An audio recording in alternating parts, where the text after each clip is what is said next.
মধ্যপ্রাচ্যে আবারও তীব্র হয়েছে যুক্তরাষ্ট্র ও ইরানের সামরিক উত্তেজনা। টানা অষ্টম রাতের মতো ইরানের বিভিন্ন স্থাপনায় হামলা চালিয়েছে মার্কিন বাহিনী। হামলার লক্ষ্যবস্তুগুলোর মধ্যে ছিল দারখোভিন অঞ্চলের একটি নির্মাণাধীন পরমাণু বিদ্যুৎ কেন্দ্র।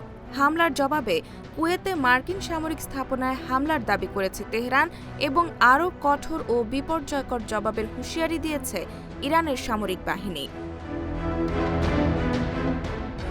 নতুন করে সংঘাত শুরুর পর যুক্তরাষ্ট্রের সঙ্গে ১৭ জুন স্বাক্ষরিত সমঝোতা স্মারক স্থগিত করার ঘোষণা দিয়েছে ইরান।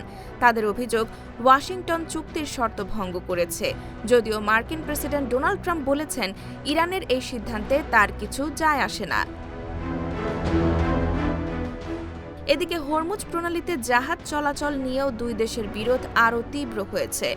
ইরান দাবি করেছে, অনিরাপদ রুট ব্যবহার করায় কয়েকটি জাহাজকে সতর্ক করা হয়েছে।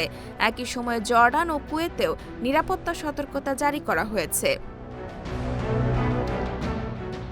বিশ্লেষকদের আশঙ্কা, চলমান পাল্টাপাল্টি হামলা মধ্যপ্রাচ্যে বৃহত্তর সংঘাতের ঝুঁকি আরও বাড়িয়ে তুলতে পারে। এতে আঞ্চলিক নিরাপত্তা, জ্বালানি সরবরাহ এবং বৈশ্বিক অর্থনীতিতেও নতুন অনিশ্চয়তা তৈরি হওয়ার আশঙ্কা দেখা দিয়েছে। IBTV USA, new York.